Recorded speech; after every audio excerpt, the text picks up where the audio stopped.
여러분, 제가 신학대학에서 학생들을 가르칠 때였습니다. 하루는 신학생들 몇 명이서 제 연구실을 찾아왔습니다.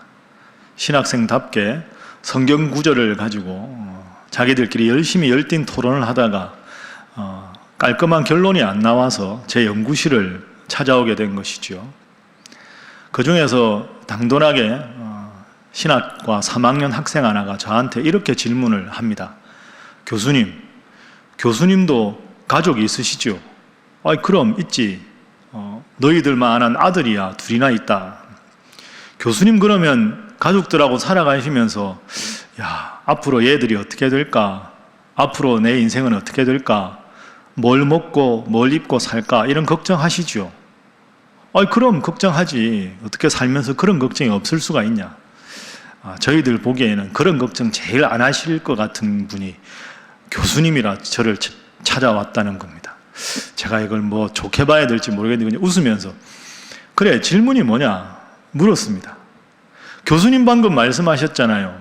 사람이 살아가면서 무엇을 먹을까, 무엇을 마실까, 무엇을 입을까 걱정이 없을 수가 없다고 하셨잖아요. 그럼 당연하지. 그런데 왜 예수님은 성경을 읽어보다 보면 무엇을 먹을까, 무엇을 입을까, 무엇을 마실까 이런 걱정하지 말라고 하셨습니까? 왜 예수님은 그렇게 말씀하셨지요? 이러면서 오늘 본문 25절을 딱 저한테 펼치는 겁니다.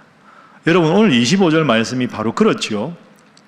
예수님께서 무엇을 먹을까, 무엇을 마실까, 몸을 위하여 무엇을 입을까 염려하지 말아라 이렇게 말씀을 하셨습니다. 자, 여러분이 저라면 여러분은 어떻게 대답을 하시겠습니까? 사람이 염려가 없을 수가 없는데 왜 예수님은 무엇을 먹을까, 마실까, 입을까로 염려하지 말라 이렇게 말씀을 하셨을까요? 오늘은 이 질문으로 올 한 해 반성하고 또 새해를 계획하면서 우리 인생에 정말로 없을 수 없는 염려의 문제를 극복하는 방법에 대한 말씀의 교훈을 살펴보도록 하겠습니다.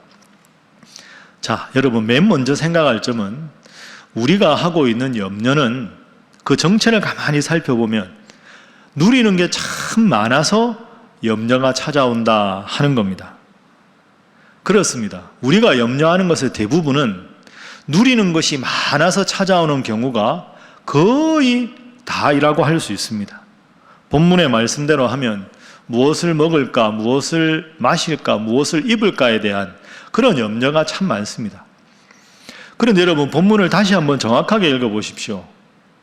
오늘 본문 말씀은 먹을 수 있느냐 없느냐, 마실 수 있느냐 없느냐, 입을 수 있느냐 없느냐에 관한 생존의 문제가 아닙니다.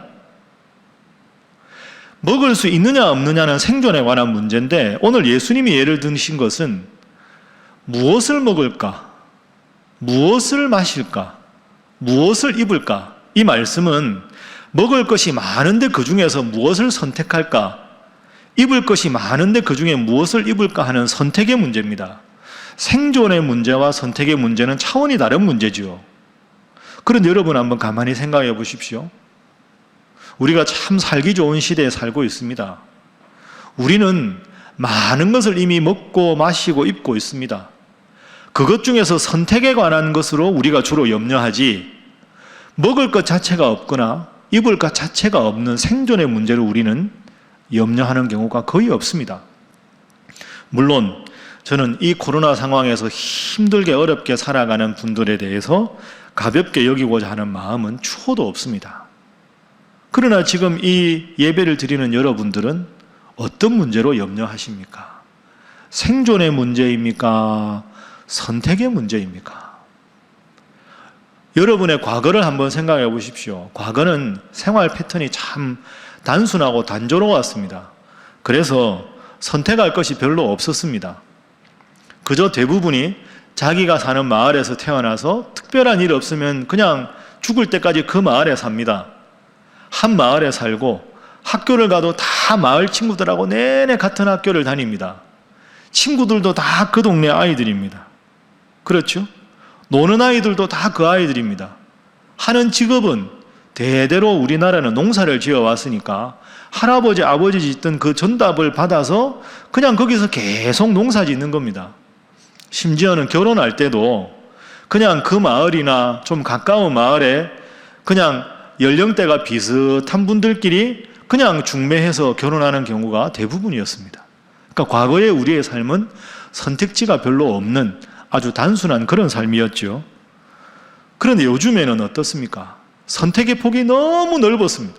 선택지가 너무 많습니다. 그래서 염려합니다. 요즘 코로나 때문에 외식을 못하지요. 여러분들도 아마 댁으로 이렇게 주문을 해서 집에서 배달 음식을 많이 드실 겁니다. 얼마나 쉽습니까? 그냥 핸드폰에다가 이렇게 몇 번 누르면 바로 집으로 배송이 되어 옵니다. 뜨끈한 음식이. 그것도 빨리 오죠. 이른바 총알 배송입니다. 근데 그러다 보니까 너무 선택할 게 많습니다. 오늘 저녁에 뭐 먹지? 한식을 먹어야 되나? 양식을 먹어야 되나? 뭐 이탈리안을 먹어야 되나? 분식을 먹어야 되나? 저도 이제 배달 음식 시켜 먹는 경우가 있는데요. 애들이 묻습니다. 그럼 제가 늘 말합니다. 야, 그냥 너희들이 먹고 싶은 거 먹어라. 아빠는 그냥 아무거나 먹어도 된다. 아빠, 한식 먹을래? 양식 먹을래? 물어보는 게 귀찮습니다. 선택지가 너무 많으니까 도대체 뭘 선택해야 될지가 어려운 그런 지경이죠. 알아서 시켜라.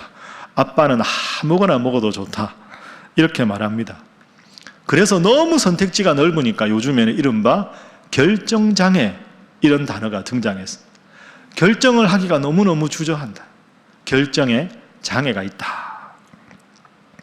여러분 그렇습니다. 잘 한번 생각해 보십시오. 선택지가 많다 하는 말은 우리가 누리고 있는 것이 그만큼 많다는 뜻입니다. 누릴 수 있는 게 제한되어 있으면 선택지도 제한되는 겁니다. 많은 것을 선택할 수 있다는 건 그만큼 우리가 많은 것을 이미 누리고 있기 때문에 가능한 일입니다. 이걸 선택하자니 저게 더 좋아 보이고 저걸 선택하자니 이것에도 욕심이 나고 그러다 보면 생각이 많아지고 욕심이 많아져서 선택하기가 어려운 거죠. 그렇습니다. 이런 선택의 문제를 놓고 염려하는 건 사실 어떤 면에서 보면 엄밀하게 사치라고 할 수 있습니다. 우리의 삶에는 사치스러운 염려가 얼마나 많은지 모릅니다. 자, 염려의 정체가 그렇다면 이제 염려의 대상에 대해서 한번 생각해 봅니다. 우리가 어떤 일로 염려합니까? 여러분 사실은 우리가 염려하는 대상이 아주 크고 중요한 일이 아니라 작고 사소한 일일 경우가 상당히 많습니다. 예를 들어서 부모님들은 늘 자녀들 때문에 공부 때문에 참 걱정이 많습니다. 오늘 주일이 대학 수학능력평가 수시 발표하는 날 아닙니까? 항상 공부에 관심이 많습니다. 그래서 성적 한번 시험에서 떨어지면 땅이 꺼져라 한숨을 쉽니다. 학원 가야 되는데 학원에서 피드백이 별로 안 좋게 나오면 왜 너 그러냐고 얼마나 그걸로 큰 문제를 삼는지 많습니다. 하늘이 마치 무너진 것 같이 시험 한 번으로 평가 한 번으로 아이들에 대해서 걱정이 많습니다. 근데 여러분 아이들 키워보면 어떻습니까? 그러다가 아이가 갑자기 큰 병이라도 덜컥 걸려서 병원에 입원이라도 하게 되면 수술이라도 하게 되면 지금까지 그 성적 하나로 그렇게 막 옥신각신하고 아이에게 막 매섭게 하던 그 부모 마음이 일순간에 누그러집니다. 아유 그래 뭐 성적이야 다음에 회복하면 되지 건강해지면 다시 더 열심히 공부하면 되잖아. 하나님 제발 우리 아이 빨리 회복되게 해주십시오. 수술 잘 맞춰서 후유증 없게 해주십시오. 그냥 그 기도 때문에 지금까지 생각하고 땅이 꺼져라 생각하던 성적에 관한 문제가 별 대수롭지 않은 문제로 치부가 되어버립니다. 여러분 그렇습니다. 우리가 하는 염려의 대상은 크고 중요한 문제라기보다는 사실 지나고 나서 보면 작은 문제, 사소한 문제일 경우가 많습니다. 그런데 여러분 꼭 한번 기억해 보십시오. 우리가 인생을 살아가다 보면 이런 염려는 사라지지 않습니다. 염려라는 주제로 논리적으로 한번 여러분 생각해 볼까요? 자, 염려한다고 해결될 문제는 애초에 염려할 문제가 아닙니다. 왜? 염려한다고 해결될 문제는 사소한 문제거든요. 그건 염려하나 안 하나 해소가 됩니다. 고로 염려할 필요가 없습니다. 두 번째, 염려해서 해결 안 될 문제는 염려할 필요가 없습니다. 어차피 해결 안 될 문제를 왜 염려합니까? 고로 염려할 필요가 없습니다. 그러니까 염려는 사실은 안 해도 되는 겁니다. 이게 논리적인 정답이에요. 염려할 필요는 없다. 그런데 현실은 어떻습니까? 우리는 끊임없이 염려하고 살아갑니다. 염려할 필요가 없다는 논리적인 설명과 끊임없이 살아가는 한 염려가 있을 수밖에 없는 이 둘 사이에 우리는 늘 고민하고 갈등을 하고 있습니다. 그럼 해결책이 필요하겠죠. 제가 해결책을 일러드리겠습니다. 여러분, 염려가 사라지게 해달라고 하나님께 기도하지 마십시오. 그 기도는 죄송한데 하나님이 안 들어주십니다. 하나님이 염려가 사라지게 해주십시오. 하나님이 결코 그 기도를 안 들어주십니다. 예수님 십자가에 돌아가시기 전에 겟세마네 동산에서 밤새 염려하면서 기도하셨습니다. 살아있는 한 염려가 없을 수는 없습니다. 그러면 염려 문제에 대한 해결책이 무엇일까요? 염려가 사라지게 해달라고 기도하지 마시고요. 하나님, 믿음으로 염려를 넘어가게 해주십시오. 기도로 염려를 이겨나가게 해주십시오. 그게 우리가 기도해야 될 내용입니다. 여러분, 그래서 꼭 기억하십시오. 염려는 사라지는 것이 아니라 기도로 염려를 넘어서는 것이다. 염려는 사라지는 것이 아니라 기도로 염려를 넘어서는 것이다. 어떻게 염려를 기도로 넘어설 수 있느냐? 하나님께서 약속하셨기 때문입니다.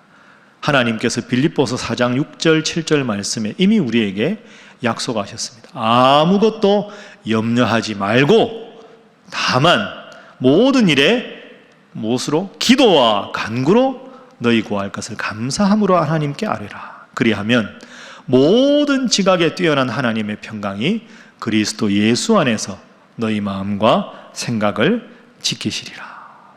그렇습니다. 기도로 염려를 넘어서는 것이다. 그럼 여러분, 새해 우리의 기도가 바뀌어야 되지 않겠습니까? 새해에도 힘든 일이 있어서 우리 마음에 수많은 염려와 걱정이 엄습할 때 우리의 기도로 염려를 넘어서려면 우리의 기도가 바뀌어야 되는데 어떤 기도를 해야 할까? 두 가지 꼭 기억해야 될 우리의 기도가 있습니다. 자, 먼저 염려를 극복하기 위한 우리의 기도는 이미 우리가 누리고 있는 것에 대한 감사하는 기도, 그 감사의 기도가 필요합니다. 앞서 말씀드린 대로 여러분, 우리가 얼마나 많은 것을 누리고 있습니까? 오늘 본문에서도 예수님께서 우리에게 그것을 말씀하셨습니다. 자, 오늘 본문 말씀 26절과 30절 말씀을 봅니다. 예수님 말씀하셨습니다. 저 공중의 새를 보아라. 심지도 않고 거두지도 않고 창고에 모아 들이지도 않지만 너희 하늘 아버지께서 기르시지 않느냐? 저 공중의 새보다 너희가 더 귀한 존재가 아니냐? 30절 말씀. 오늘 있다가 내일 아궁이에 던져지는 들풀도 하나님이 이렇게 잘 기르고 지키시는데 너희들을 하나님이 지키시 않겠느냐? 믿음이 작은 자들아. 이렇게 말씀을 하셨습니다. 그렇습니다, 여러분. 우리는 이미 많은 것을, 너무나도 많은 것을 누리고 있습니다. 여러분, 과거에 여러분이 누리던 것과 오늘 이 시간에 여러분이 누리는 걸 한번 잠깐 생각해 보십시오. 얼마나 감사하고 얼마나 많은 것을 누리고 있습니까? 사실 생각해 보면 우리가 사람으로 태어나서 믿는 사람으로 살아가고 수없이 많은 것을 누리고 죽음의 문제도 저 천국으로 하나님께서 우리를 인도하실 것, 생각하면 얼마나 이게 감사할 일입니까? 많은 것을 누리고 믿음 생활을 하고 있는데 우리는 그것에 대해서 감사하지 못하고 살아갑니다. 우리는 참 많은 것을 이미 누리고 있습니다. 하나님 은혜입니다. 여러분 꼭 기억하십시오. 은혜를 은혜로 고백하며 살아가는 것이 믿음입니다. 은혜를 원망과 한숨으로 염려로 살아가는 것이 불신앙입니다. 새해에는 우리가 누리고 있는 많은 것에 대해서 은혜를 은혜로 고백하는 믿음 있는 우리 사랑하는 신일의 모든 성도들이 되시기를 주님 이름으로 축복합니다. 자, 염려를 극복하기 위한 우리의 또 하나의 기도가 있습니다. 좀 더 적극적으로 먼저 그의 나라와 그의 의를 구하는 기도가 우리에게 필요합니다. 앞서 25절 말씀 여러분 기억하시죠? 예수님께서 말씀하셨습니다. 무엇을 먹을까, 무엇을 마실까, 무엇을 입을까 염려하지 말라. 그 중에서 목숨이라는 단어가 나옵니다. 여러분, 우리의 인생에 제일 중요한 게 목숨 아닙니까? 목숨. 목숨을 영위하기 위해서 우리는 입고 먹고 마십니다. 그런데 한번 생각해 보십시오. 이 지구상에서 우리가 살아가는 인생은 기껏 오래 살아야 100여 년 정도입니다. 그런데 하나님 우리에게 영원한 영생을 약속해 주셨습니다. 그러므로 우리는 목숨에 대한, 죽음에 대한 두려움을 이미 극복한 사람들입니다. 극복할 수 있는 근거가 무엇입니까? 믿음입니다. 그러면 죽음의 문제를 극복했다면 무엇을 먹을까, 무엇을 마실까, 무엇을 입을까에 대한 염려가 남습니다. 그 염려를 하나님께 맡기는 것, 그것이 바로 믿음입니다. 그래서 우리 인생에 제일 중요한 건 믿음이죠. 천국에 갈 수 있는 근거도 믿음이고, 염려를 극복할 수 있는 것도 우리의 믿음으로 함께하는 기도입니다. 그래서 믿음이 제일 중요합니다. 그래서 주님께서 우리에게 귀한 말씀을 주셨습니다. 31절, 32절에 주님이 이렇게 말씀하셨습니다. 그러므로 염려하여 이르기를 무엇을 먹을까, 무엇을 마실까, 무엇을 입을까 하지 말라. 이는 다 이방인들이 구하는 것이라. 너희 하늘 하나님 아버지께서는 이 모든 것이 너희에게 있어야 할 줄을 아시느니라. 여러분, 저 아래 구절이 참 힘이 되는 말씀 아닙니까? 너희 하늘 아버지께서는 무엇을 먹고 무엇을 마시고 무엇을 입어야 할지 모든 것을 이미 알고 계신다. 그러면 더 적극적으로 우리가 해야 될 기도가 뭘까요? 하나님이 다 알고 계시니까 그게 바로 33절 주제 구절입니다. 그런즉 너희는 먼저 하나님의 나라와 하나님의 의를 구하라. 그게 믿음이지요. 믿음으로 하나님께 구하라. 그러면 이 모든 먹는 것, 마시는 것, 입는 것을 너희에게 더하시리라. 이렇게 약속을 해주셨습니다. 여러분, 그렇습니다. 염려를 기도로 넘어서는 여러분, 염려를 믿음으로 극복하는 여러분 다 되시기를 주님 이름으로 축복합니다. 그렇게 생각하면 우리 인생의 제일 중요한 문제는 우선순위의 문제입니다. 나는 지금 살아가면서 내 삶의 우선순위를 어디에 두고 있는가? 여러분의 삶의 1순위는 과연 무엇입니까? 저나 여러분이나 다 느끼는 대로 우리 주위에 참 재주가 많은 사람들이 있습니다. 못하는 게 없는 사람들이 있어요. 그런데 재주가 참 많은 사람들이 실패하는 경우가 많습니다. 저 사람은 너무 재주가 많아서 실패하는 거야. 재주가 너무 많으니까 하고 싶은 게 너무 많은 거죠. 알고 있는 게 너무 많은 겁니다. 그러니까 1순위를 정확하게 못 정하는 거죠. 재주가 없어도 1순위를 분명하게 정하고 그 일에 꾸준하게 나가면 성공할 텐데 너무 아는 게 많고 할 수 있는 게 많다 보니까 우선순위를 정확하게 정하지 못해서 실패하는 인생이 얼마나 많습니까? 제일 중요한 건 삶의 1순위입니다. 여러분, 어차피 우리 인생에서 그렇지 않습니까? 다 알 수도 없고요. 다 할 수도 없습니다. 다 알 수 없고 다 할 수 없다면 인생의 1순위를 정확하게 정하는 것, 본질을 붙잡는 게 중요합니다. 인생의 가장 중요한 본질적인 과제가 무엇입니까? 그게 바로 하나님 잘 믿는 믿음 생활입니다. 목숨을 위해서 무엇을 먹을까, 마실까, 입을까를 걱정하는 것 이후에 목숨의 문제를 영원한 생명으로 약속하시고 극복하게 해주신 것이 하나님을 믿는 믿음 아닙니까?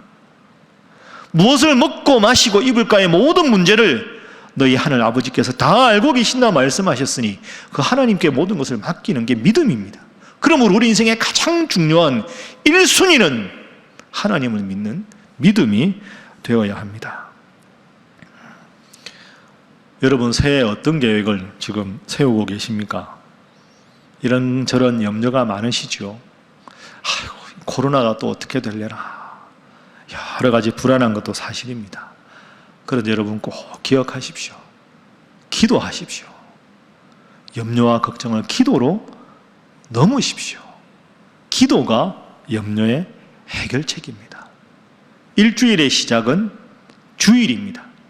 주일에 하나님 앞에 삶을 드리고 예배 잘 잘 드리는 것으로부터 한 주를 시작하는 새해를 한번 맞이해 보십시오.